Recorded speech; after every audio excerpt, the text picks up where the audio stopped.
Good morning बच्चों। तो आप सबों का स्पेक्ट्रम में स्वागत है। और बच्चों आज हम लोग बहुत ही मोस्ट इम्पॉर्टेंट टॉपिक पढ़ने वाले हैं इंटीग्रेशन के इस लेक्चर में। ओके बच्चों, तो आज हम लोग क्या पढ़ेंगे? Integration using substitution. जैसा कि मैं आपको बताया था कि इंटीग्रेशन में सब्स्टिट्यूशन का यूज लगभग 80 to 90% क्वेश्चन में होता है।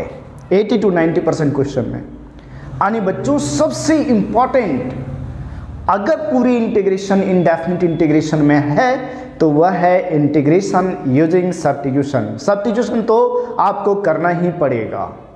तो आज हम लोग सीखेंगे कि सब्स्टिट्यूशन कहाँ अप्लाई किया जाए, किस टाइप के क्वेश्चन में अप्लाई करेंगे, यानी किस फॉर्म में अप्लाई किया जाएगा बच्चों। ठीक है, किस फॉर्म में अप्लाई किया जाए इस चीज को हम लोग पढ़ने वाले हैं। ओके स्टूडेंट्स, तो चलो, दिस इज मिथिलेश कुमार और maths teacher. Now let's begin.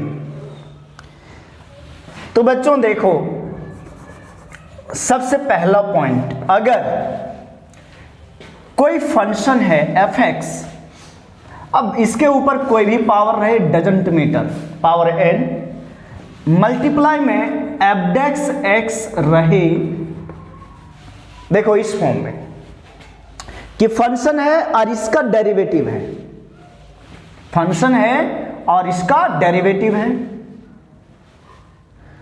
दूसरा फॉर्म बच्चों इस तरह से भी हो सकता है, f(x) divided bye f(x) dx। और कैसा हो सकता है बच्चों? Integral of f(x) divided by root under f(x) dx। कहने का मतलब अब ये तीनों फॉर्म को देखो, इसमें तीनों में एक इंपॉर्टेंट चीज समझ में आ रहा है कि बेटा अगर फंक्शन का डेरिवेटिव प्रेजेंट हो, फंक्शन का डेरिवेटिव प्रेजेंट हो, फंक्शन का डेरिवेटिव दिख रहा हो, फंक्शन का आपको डेरिवेटिव दिख रहा है बच्चों, फंक्शन का डेरिवेटिव दिख रहा हो, तो गिवन फंक्शन को हम लोग को सब्स्टिट्यूट कर लेना है, t मान लेना है या तो z मान लो, मतलब दूसरा वेरिएबल कंसीडर कर लेना है। देखो बच्चों, मैं फिर से रिपीट कर रहा हूं कि अगर इंटीग्रेशन में किसी फंक्शन का डेरिवेटिव दिख रहा है तो उस फंक्शन को t मानो, और जो डेरिवेटिव दिखेगा वो मल्टीप्लाई के फॉर्म में दिखेगा। जैसे देखो यहाँ f(x), this is the derivative of f(x) और ये मल्टीप्लाई फॉर्म में है। यहाँ पे देखो f(x), ये नीचे वाले फंक्शन का डेरिवेटिव ऊपर है। यहाँ पर देखो रूट के अंदर जो नीचे में है फंक्शन, इसका डेरिवेटिव ऊपर है। तो इन दैट सिचुएशन, ऐसे सिचुएशंस में आपको फंक्शन को t मानना है। हाँ, कहीं कहीं कुछ मिसलिनियस प्रॉब्लम में क्या होता है कि आपको डेरिवेटिव डायरेक्ट नहीं दिखेगा, तो उस टाइम हम लोग जबरदस्ती भी डेरिवेटिव बनाते हैं। ठीक है बच्चों, तो कहने का मतलब क्या है, सब्स्टिट्यूशन मेथड कहाँ अप्लाई होगा? जहां पर फंक्शन का डेरिवेटिव मल्टीप्लाई में दिखे, यानी दो फंक्शन रहेगा। कहने का मतलब फंक्शन तो हो सकता है एक ही टाइप का, एक ही दिखे, लेकिन अगर उसका डेरिवेटिव को, जो भी फंक्शन उसका डेरिवेटिव मल्टीप्लाई में प्रेजेंट है, क्लियर दिख रहा है, तो आप सब्स्टिट्यूशन लगा दीजिए। ठीक है, कहोगे सर फायदा क्या है? देखो, अगर हम लोग बच्चों यहां पर इस फंक्शन को t पुट कर लेते हैं, f(x) बराबर, अगर हमने t पुट कर लिया, f(x) को t पुट कर लिया, अब देखो सब्स्टिट्यूशन जब अप्लाई करेंगे तो और क्या होगा, dx चेंज होगा। अगर फंक्शन को t मान लिया, अगर गिवन फंक्शन को t मान लिया, तो ये पूरा एक्सप्रेशन t के फॉर्म में कन्वर्ट हो जाना चाहिए। अगर फंक्शन को हमने t माना तो ये पूरा t के फॉर्म में बदल जाना चाहिए। ये बात आपको समझ में आ गया होगा। तो चलो बच्चों देखें कि कैसे इसको चेंज करते हैं भैया, इसको कैसे चेंज किया जाए, है ना। तो क्या करेंगे जानते हो, दोनों साइड डिफरेंशिएट करेंगे, किसके रिस्पेक्ट में, x के रिस्पेक्ट में। तो होगा क्या भैया, fx का डेरिवेटिव x के रिस्पेक्ट में क्या होगा, f डैश x, और t का डेरिवेटिव x के रिस्पेक्ट में क्या होगा, dt बाय dx, ठीक है। fx का डेरिवेटिव x के रिस्पेक्ट में f डैश x, और t का डेरिवेटिव x के रिस्पेक्ट में dt बाय dx। और देखो बच्चों, तो आप क्या लिख सकते हैं, this imply that f dash x, और ये जो dx डिवाइड में है ये आपका मल्टीप्लाई में आया, और इज इक्वल टू dt। तो अब देखो बच्चों, ये जो इंटीग्रेशन है ये क्या हो गया, fx के जगह t, तो t रेज पे power n, f dash x into dx बराबर क्या है, dt। तो ये आ गया t raise to the power n into dt। अब पावर का इंटीग्रेशन तो आप जानते हो, पावर का इंटीग्रेशन आप लोग जानते हो, पावर फॉर्म वाले का क्या होता है भैया, पावर एक इंक्रीज हो जाता है, तो t पे पावर n+1 हुआ डिवाइडेड बाय पावर n+1, और प्लस में क्या होता है c। देखो आसानी से इंटीग्रेशन हो गया। तो अपने को करना क्या है बच्चों, अपने को करना है कि अगर कोई भी फंक्शन प्रेजेंट है, कोई भी फंक्शन है और उस फंक्शन का डेरिवेटिव प्रेजेंट है, यानी जिसको आप सब्स्टिट्यूट करने जा रहे हो, जिस फंक्शन को आप t मानने जा रहे हो, उसको मानने से पहले आप ये चीज चेक कर लो कि क्या उसका डेरिवेटिव फंक्शन में, वहाँ इंटीग्रेशन में प्रेजेंट है या नहीं है। अगर प्रेजेंट है तभी फंक्शन को t मानिए, और नहीं है तो नहीं मानोगे, ठीक है बच्चों। अभी जैसे देखो ये fx है, इसका डेरिवेटिव f डैश x होता है, और f डैश x बच्चों यहाँ पर प्रेजेंट है, तो हम क्या करेंगे, इस fx को t मान लेंगे, put fx equal to t। Again बच्चों, अब देखो एक चीज है यहां से ना, ये चीज देखो, आप इसको देखो, fx बराबर t है, फिर हम लोग डिफरेंशिएट करते हैं x के रिस्पेक्ट में, तो ये चीज आता है। तो अब कोशिश करो कि अब डायरेक्ट भी लिखना सीखो, यहां से यहां, कि fx का derivative f dash x, x का dx ऐसे बोल सकते हैं, और t का dt। फिर से सुनना, fx का f डैश x, fx का f डैश x, x का dx और t का dt। तो fx का बच्चों f डैश x और x का इंटू dx बराबर dt। अब ये integration equal to I equal to क्या होगा बच्चों, देखो f dash x into dx, f dash x into dx बराबर dt है। तो बच्चों यहाँ dt हो गया f dash x, but f dash x into dx की जगह, और fx को हमने मान लिया था t। तो अब ये देखो 1/t का इंटीग्रेशन, 1/t का इंटीग्रेशन क्या होता है, log of mod t plus c। लेकिन एक बात बच्चों ध्यान में रखना है कि आंसर आपको ना t के फॉर्म में ही नहीं छोड़ना है। t का वैल्यू क्या मान लिया था, t किसका वैल्यू है, fx का, तो fx यहां रखना होगा, fx आपको t के जगह fx फिर से रख दोगे, आंसर इस फॉर्म में आएगा। जैसे यहां भी t के जगह पे हमें क्या सब्स्टिट्यूट कर देना था, t के जगह पर क्या रखना है, fx, फिर से t के जगह fx रख दो, क्योंकि आंसर तो fx के फॉर्म में ही आएगा। अब देखो बच्चों, ये नेक्स्ट देखो, क्या ये रूट के अंदर जो फंक्शन है fx, उसका डेरिवेटिव है या नहीं है, है सर, बिल्कुल f डैश x है। तो हम क्या करेंगे, पुट कर लेंगे किसको, fx को t मान लिया बच्चों, तो fx का डेरिवेटिव f डैश x और x का dx इक्वल टू t का dt। f dash x into dx बराबर हमारा हो गया बच्चों dt, तो dt लिखा divided by root under fx को t माना था तो t हो गया। अब बच्चा नीचे तो एक ही टर्म है ना, रूट अंडर t, तो रूट अंडर t को क्या लिखते हैं, t पे पावर हाफ। और ये t का पावर हाफ ऊपर चला जाएगा बच्चों, तो t पे पावर माइनस हाफ हो जाएगा dt, और इसका इंटीग्रेशन आएगा बच्चों t पे पावर -1/2 में 1 ऐड करोगे तो 1/2 होगा, और डिवाइडेड बाय 1/2 प्लस c। आगे देखो बच्चों 1/2 डिवाइड में है, अगर ये मल्टीप्लाई में गया तो 2 हो जाएगा, 2 इंटू टी पे पावर 1/2 प्लस का c। अब ये हो गया 2 into root under T plus सी।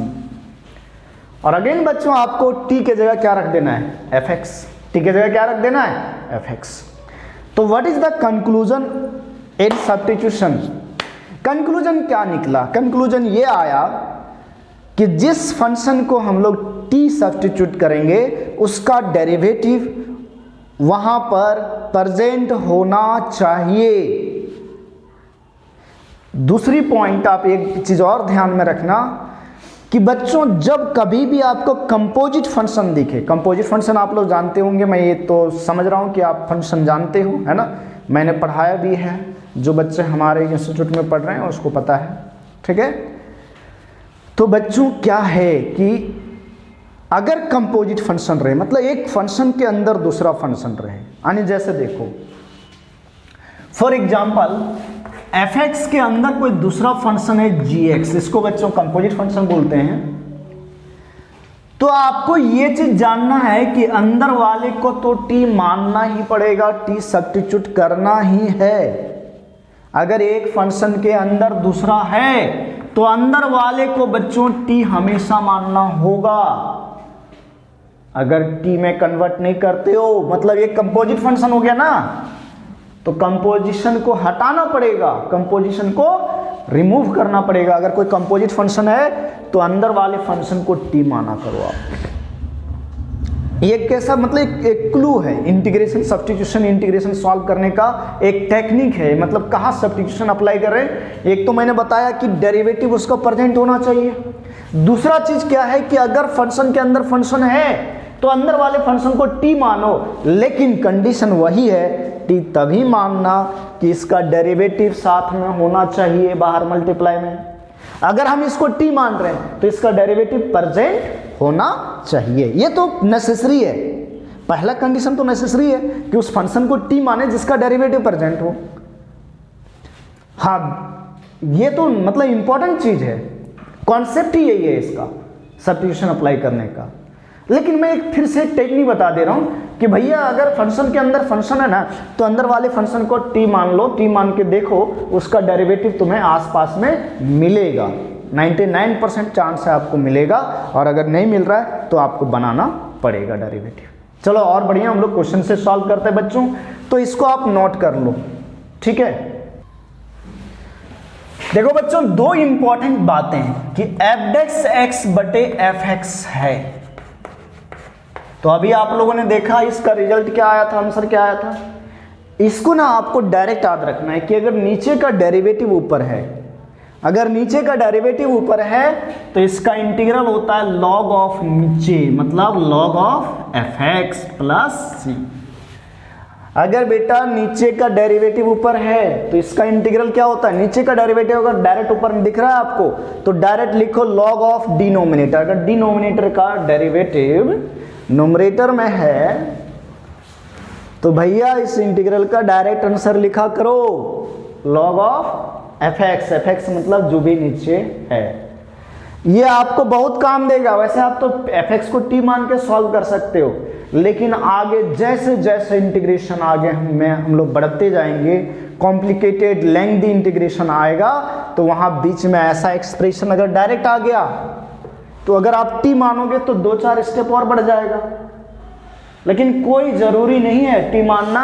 अगर आपको ये चीज याद है कि नीचे का डेरिवेटिव ऊपर प्रेजेंट है तो log ऑफ नीचे हो जाता है।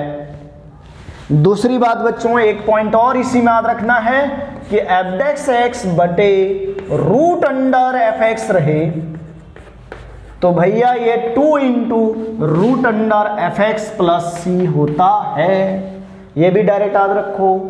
These two formulas are most important in substitutions. ये बहुत ज्यादा यूज होगा कि भैया नीचे रूट अंडर fx और fx का डेरिवेटिव ऊपर है तो इसका डायरेक्ट इंटीग्रल होता है 2 into root f x, 2 into root f x. ठीक है, याद रखना आप, लेंथी क्वेश्चन में बीच बीच में अगर ऐसा एक्सप्रेशन आया तो वहां पर आप इसको डायरेक्ट अप्लाई कर दो, डायरेक्ट अप्लाई करो, कोई जरूरी नहीं है इसको टी मानने का। ठीक है, चलें बच्चों, अब क्वेश्चन देखते हैं हम लोग।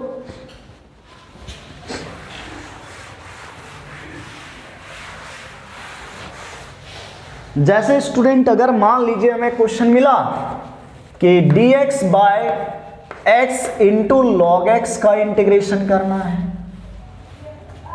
dx by x into log x का इंटीग्रेशन करना है। तो बच्चों देखो, यहां पर नीचे आपको दो फंक्शन दिख रहा होगा, x into log x, x into log x. अब आप सोचो, x का डेरिवेटिव 1 होता है और log x का डेरिवेटिव होता है 1 बाय एक्स। अब देखो यहां पर log x का डेरिवेटिव 1 बाय एक्स है, अगर नहीं दिख रहा है आपको तो चलिए मैं थोड़ा सा इसको बढ़िया तरीके से लिखता हूं, 1 by log x into 1 by x dx। अब देखो बच्चों, इस log x का डेरिवेटिव मल्टीप्लाई में 1 बाय एक्स है ना, इस log x का डेरिवेटिव, log x का नीचे वाले का log x का डेरिवेटिव 1 बाय एक्स है। भैया इंटीग्रेशन पढ़ने से पहले आपका डिफरेंशिएशन बहुत ही मजबूत होना चाहिए, क्लियर होना चाहिए। मतलब डिफरेंशिएशन बहुत सारे फंक्शन का आपको डायरेक्ट याद होना चाहिए। डिफरेंशिएशन अगर क्लियर नहीं है तो इंटीग्रेशन नहीं पढ़ें, नहीं तो समझ में बिल्कुल भी नहीं आने का। इसलिए बच्चों सबसे पहले अपना डिफरेंशिएशन क्लियर कर लो, है ना, ताकि आपको डायरेक्ट दिखे कि इसका डिफरेंशिएशन यहाँ प्रेजेंट है। अगर आपको डेरिवेटिव दिखेगा ही नहीं फंक्शन का तो फिर आप कैसे इंटीग्रेशन करोगे, है ना। तो log x का डेरिवेटिव प्रेजेंट है 1 बाय एक्स। तो बच्चों हम लोग पुट कर लेते हैं, log x बराबर क्या पुट कर लिया भैया, t पुट कर लिया। तो log x का डेरिवेटिव बच्चों 1 बाय एक्स और x का dx equal to dt। Clear दिख रहा है आपको, 1 by x dx equal to dt हो गया। तो I इक्वल टू देखो integration 1 divided by log x को, log x के जगह हम लोग t रखेंगे, log x के जगह हम लोग t रखेंगे क्योंकि log x बराबर हमने t मान लिया है। तो ये t हो गया नीचे और into 1 by x into D x बराबर हमारा dt आया है। तो बच्चों ये आ गया 1 by T into D T का इंटीग्रेशन। और 1 बाई टी का इंटीग्रेशन होता है बच्चों log mod of T plus C, और क्या करें लॉग टी को वापस रख दो, टी का वैल्यू वापस रखो लॉग एक्स, तो लॉग ऑफ लॉग एक्स इसका इंटीग्रेशन हो गया बच्चों, लॉग ऑफ लॉग एक्स इसका आंसर हो गया। तो बच्चों बात समझ में आ गई होगी आपको, बहुत ही आसान तरीके से, बहुत ही इंटरेस्टिंग वे में, है ना। अब जैसे बच्चों एक क्वेश्चन मैं ले रहा हूं, देखो इंटरेस्टिंग है question, e to the power x into cos, अंदर में कॉस के अंदर में e to the power x dx, ठीक है, अंदर में है ना, e to the power x into cos of e to the power x। अब कोई भी बच्चा सोचेगा, अब सोचो आप, अगर आपका फंक्शन क्लियर है तो आपको दिख रहा होगा this is composite function, cos के अंदर e to the power x है। तो मैंने एक क्लू बताया था कि भैया जब भी कंपोजिट फंक्शन हो तो कंपोजिट फंक्शन को हटाओ, और हटाने का तरीका क्या है, जो अंदर वाले फंक्शन है, देखो इस अंदर वाले फंक्शन का डेरिवेटिव बाहर है क्या, इधर उधर है क्या, अंदर वाले फंक्शन का डेरिवेटिव देखो इधर उधर है क्या, बाहर में मल्टीप्लाई वगैरह में, तो e to the power x है यहाँ अंदर। e to the power x का डेरिवेटिव क्या होता है बच्चों, e to the power x का derivative e to the power x होता है, और e to the power x का डेरिवेटिव अगर e to the power x होता है तो e to the power x है बाहर में क्या, s सर है यहाँ है ना, तो क्या करें इस e to the power x को t मान लेते हैं, ठीक है। तो भैया पुट करेंगे e to the power x बराबर t, e to the power x का derivative e to the power x और x का dx, t का dt। तो e to the power x बराबर t है, तो क्या हो गया, e to the power x into D x equal to dt। अब देखो भैया integration I equal to integral of, है ना, इंटीग्रल ऑफ, यहां से अभी काम और कर सकते हो कि dx भी निकाल सकते हो। तो dx निकालोगे तो dx बराबर क्या निकलेगा, dt by e to the power x। और जैसे हम dx के जगह पर dt by e to the power x लिखेंगे तो ये e to the power x नीचे आ जाएगा और ये यहाँ नीचे कट जाएगा। तो हम क्या कर रहे हैं, इस e to the power x को तो रहने देते हैं, इनटू कॉस, हमने t इस अंदर वाले को माना था तो ये cos t हो गया बच्चा, और dx के जगह लिख दिया बच्चा dt by e to the power x। अब देखो बच्चा हुआ क्या, ये e to the power x और ये e to the power x cut गया, और कटने के बाद cos t dt आया। और बच्चों cos t का इंटीग्रेशन तो आपको पता है, cos का इंटीग्रेशन क्या होता है भाई, माइनस साइन t होता है, माइनस साइन होता है, माइनस साइन, तो t था तो t हो गया। तो बच्चों अब t के जगह पर फिर से वैल्यू रख दो, तो साइन माइनस साइन, t के जगह पर क्या आएगा, e to the power x। तो इसका आंसर हो गया minus of sine a to the power x plus C. Okay बच्चों, कॉपी कर लो आप। तो भैया नेक्स्ट क्वेश्चन क्या है, देखो नेक्स्ट क्वेश्चन है आपका, नेक्स्ट क्वेश्चन में है sine of log x divided by x, इसका इंटीग्रल करना है। तो अगर आप यहाँ भी देख सकते हो साइन ऑफ लॉग x है, मतलब एक कंपोजिट फंक्शन है, तो हम लोग अंदर वाले फंक्शन को t मानते हैं, मानना चाह रहे हैं, मानते नहीं मानना चाह रहे हैं, लेकिन तभी मानेंगे t अंदर वाले फंक्शन को अगर उसका डेरिवेटिव होगा आसपास में, है ना, या तो मल्टीप्लाई में दिख जाए, डिवाइड में कहीं भी दिखे। तो log x का डेरिवेटिव होता है बच्चा 1/x। अगर हम इसको t मानते हैं, पहले ना सोच लो, इंटीग्रेशन ऐसे नहीं कि ऐसे हो जाता है, पहले सोच लो कि भैया कंपोजिट फंक्शन है तो उसको हटाना है, कंपोजिट फंक्शन है तो उसको हटाना है, और कंपोजिट फंक्शन है उसको हटाना है तो अंदर वाले फंक्शन को t मानना है, और t मानना है तो क्या मान ही लेंगे हमेशा। तो मानने से पहले ये भी देखना है आपको कि अंदर वाले फंक्शन का जिसको आप t मानने जा रहे हो, क्या उसका डेरिवेटिव मल्टीप्लाई में है, अगर है तो मान लीजिए, नहीं है तो थोड़ा रुक जाइए। तो यहाँ पर देखो log x का डेरिवेटिव 1/x है, log x का डेरिवेटिव 1/x है। तो बच्चों हम क्या करेंगे कि log x को t मान लिया, log x को t मान लिया। अब log x का डेरिवेटिव 1/x, x का dx और t का dt हुआ। 1/x इंटू dx दिख रहा है, 1/x इंटू dx है और dt हो गया।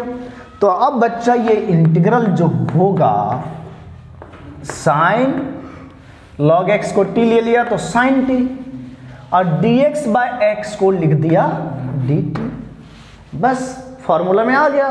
तो साइन t का इंटीग्रेशन आप जानते हो माइनस कॉस होता है, साइन का इंटीग्रेशन माइनस कॉस होता है बच्चा, तो ये minus cos t plus C. तो माइनस कॉस t का वैल्यू log x, और कितना हो गया plus C, minus of cos log x plus C. अब बच्चों कुछ हम लोग और बात करते हैं, इंपॉर्टेंट बात कि कल को cot x का इंटीग्रल क्या होगा, फॉर्मूला रखना होगा आपको। आप लोगों को पता है ना cot x का नहीं लिखा था फॉर्मूला में। इसी तरह बच्चों tan x का इंटीग्रल क्या होगा, इसी तरह बच्चों किसका, sec x का इंटीग्रल क्या आएगा, इसी तरह बच्चों cosec x का इंटीग्रल क्या होगा। चलो बच्चों एक एक करके हम इसके फॉर्मूले को ड्राइव करते हैं और लास्ट में हम इस फॉर्मूले को याद भी रख लेंगे। तो सबसे पहले हम बात करने जा रहे हैं, आप इसको नोट कर लो, ठीक है, वीडियो पॉज करके नोट कर लेना बच्चों। मैं यहाँ पर आपको एक एक करके एक्सप्लेन करते जा रहा हूँ, आप ध्यान से देखना। सबसे पहले कॉट एक्स को लेता हूँ। सबसे पहले मैं कॉट एक्स का इंटीग्रेशन करता हूँ। देखो बच्चों कॉट एक्स, तो कॉट को लिख सकते हो cos x by sine x D x. अब बच्चों cos x बटे साइन एक्स डी एक्स दिख रहा है। देखो साइन एक्स नीचे है ना, इसका डेरिवेटिव होता है साइन एक्स का cos x, तो साइन एक्स का डेरिवेटिव cos x ऊपर में आपको दिख रहा है। साइन एक्स का डेरिवेटिव cos x ऊपर में दिख रहा है। तो बच्चों हम क्या करेंगे, इस साइन एक्स को t मान लिया। साइन एक्स को t माना तो साइन एक्स का डेरिवेटिव हो गया cos x और x का dx बराबर dt, ठीक है। तो dx बराबर क्या बच्चा आ गया, dt by cos x, dx निकाल लिया हमने। अब इसको रख देते हैं, इंटीग्रेशन i इक्वल टू,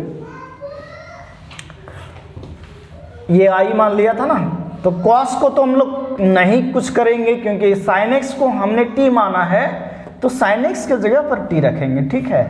तो बटे sin x के जगह t रखा और बेटा dx बराबर क्या निकला, dx बराबर निकला है dt बाय cos x, तो dt बाय cos x लिख दिया हमने।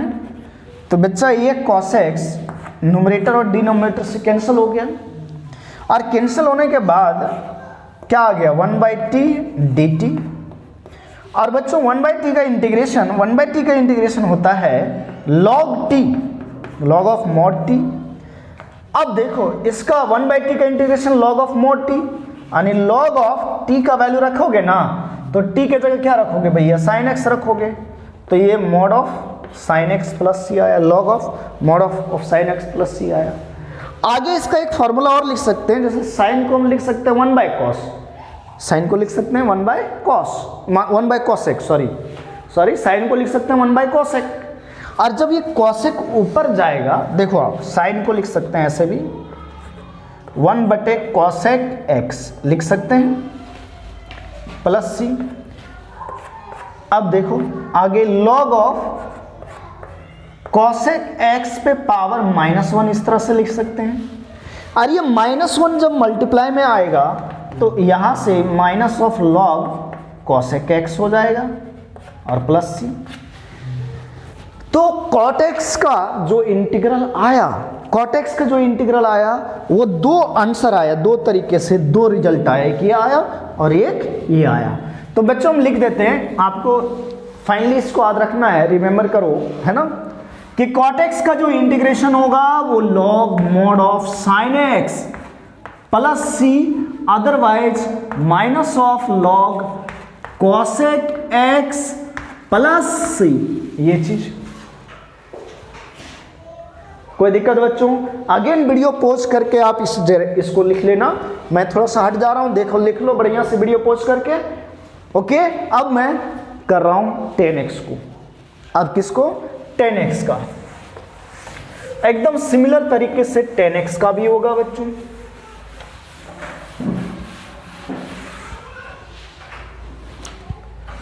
देखो नेक्स्ट 10x का इंटीग्रल करना है, 10x का। तो बच्चों 10x को लिख देंगे sin x by cos x into dx हो गया, sin बाय cos। क्या cos x का इंटीग्रल प्रेजेंट है ऊपर में? तो cos x का डेरिवेटिव प्रेजेंट है ऊपर में, ये नीचे का डेरिवेटिव ऊपर है। तो भैया cos x का डेरिवेटिव होता है माइनस का sin x। चलो माइनस sin x तो नहीं है, मतलब माइनस sin x नहीं है, लेकिन sin x तो है। अरे माइनस, देखो मेन क्या होना चाहिए, जिस फंक्शन को आप t मानने जा रहे हो उसका डेरिवेटिव होना चाहिए। लेकिन अगर पूरा डेरिवेटिव नहीं है, मतलब केवल फंक्शन दिखे, कांस्टेंट से जो मल्टीप्लाई डिवाइड हो रहा है वो नहीं रहे, तब भी चलेगा। मतलब जैसे cos का डेरिवेटिव होता है क्या, माइनस sin x होता है, तो माइनस नहीं है ऊपर में, कोई दिक्कत नहीं, sin x है ना, चलेगा। मेन फंक्शन होना चाहिए ना। तो पुट कर दें cos x बराबर t। तो बेटा cos x का डेरिवेटिव क्या होगा, माइनस साइन x और x का dx बराबर dt। तो भैया sine x into D x बराबर क्या आ गया, माइनस का dt आ गया। Sine x into D x बराबर माइनस का dt, तो ये इंटीग्रल हो जाएगा माइनस ऑफ dt बटे cos x को t लिया था, तो ये माइनस बाहर हो गया, तो 1/t इंटू dt आया। और 1/t का इंटीग्रेशन आप लोग जानते हो log t होता है प्लस का c। अब देखो again minus of log t के जगह रखेंगे cos x प्लस c। जैसा अभी इस साइन को cosec में चेंज करके लिखा था, उसी तरह से इस cos को sec में चेंज करके लिखेंगे तो ये माइनस का प्लस हो जाएगा। यानी minus of log cos x को हम लिख सकते हैं प्लस में log sec x plus c। तो बेटा इसका tan x का जो इंटीग्रल आया वो minus of log cos x plus c याद रखेंगे, otherwise log of sec x plus c याद रखेंगे। ठीक है, आप इसको कॉपी कर लो। चलो बच्चों लिख लो, थोड़ा सा आप क्लियर लिख लो, लिख लो।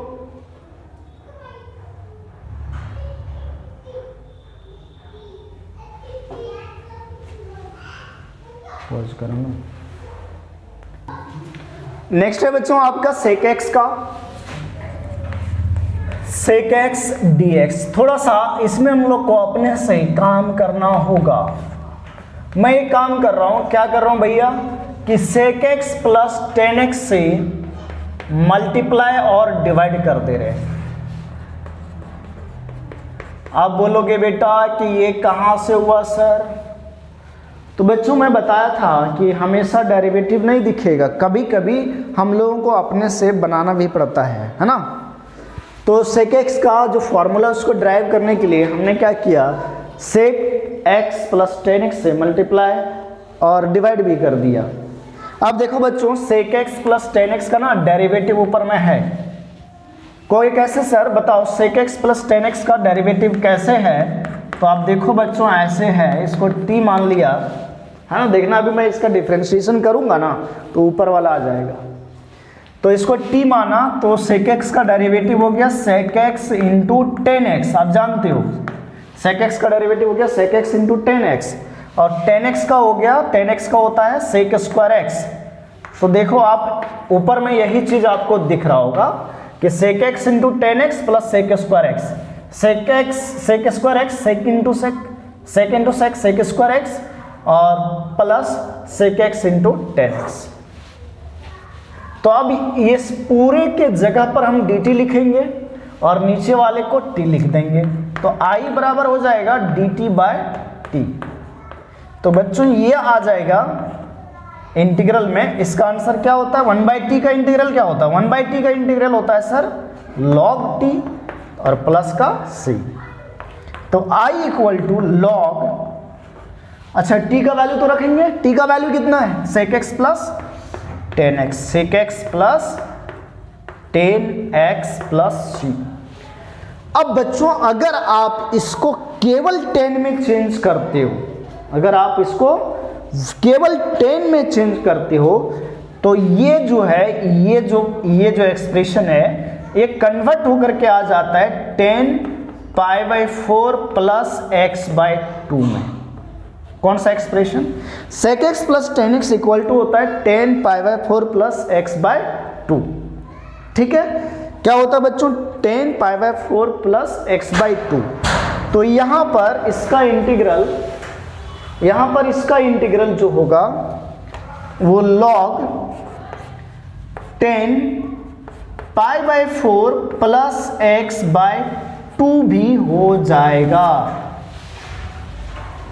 ठीक है बच्चों, तो log integration of sec x क्या हुआ, log sec x plus tan x और plus c, otherwise log tan π/4 plus x/2। तो इसका जो फॉर्मूला आया sec x का वो आया log sec x plus tan x plus c, otherwise log 10 pi by 4 plus x by 2 plus c। मैं इतना मान के चल रहा हूं कि आपको ट्रिग्नोमेट्री आता है कि आप इसमें इसको ऐसे चेंज कर लोगे। आप लोगों ने 11th क्लास में प्रूव भी किया होगा। अब बच्चों बचता है कौन? Cosec x. कोसेक एक्स का भी इंटीग्रल करने के लिए हमें क्या करना पड़ेगा? अपने से cosec x minus cot x से मल्टीप्लाई डिवाइड करना होगा। कोसेक्स माइनस कॉटेक्स से मल्टीप्लाई डिवाइड करना होगा। और जब मल्टीप्लाई डिवाइड करोगे तो फिर इसका जो इंटीग्रल सॉल्व करके आएगा वो आएगा log of cosec x minus cot X plus C. Otherwise अब इसको केवल 10 में जब चेंज करोगे cosec x minus cot X को, cosec x minus cot X को बच्चों अगर केवल आप किसमें चेंज करोगे, केवल आप चेंज करोगे इसको 10 में, तब क्या आएगा जानते हो बच्चों? 10x/2 आएगा। ये 10x/2 आएगा। तो ये log 10x/2 प्लस सी हो जाएगा बच्चों। तो ये 4 फार्मूले आपके फार्मूला के डिक्शनरी में आ चुका है और ये चारों फार्मूले को आपको बच्चों याद रखना है कि cot x का इंटीग्रेशन 10x का, sec x का, cosec x का। अब याद करो प्रीवियस लेक्चर्स को जब मैं फार्मूला लिखा रहा था तो इन चारों का नहीं लिखाया था। तो अब ये चारों का जो इंटीग्रल है वो ये सभी हैं, आप देख सकते हो। और ये आया कहाँ से, कैसे हमने ड्राइव किया? Using substitution. तो सब्स्टिट्यूशन बहुत ही इंपॉर्टेंट है बच्चों, ठीक है। आप इसको देखो, इसको इसी तरह कर सकते हो जैसा सेक एक्स का किया, ये आप खुद से कर लेना बच्चों, है ना।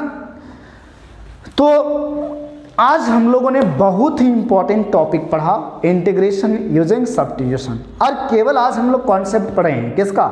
सब्स्टिट्यूशन का, ठीक है बच्चों। और ये बहुत इंपॉर्टेंट है क्योंकि 70 से 80% क्वेश्चंस में सब्स्टिट्यूशंस अप्लाई होता है। मैं ये भी बोल दूं कि 90% क्वेश्चन में होता है, तो वो गलत नहीं होगा।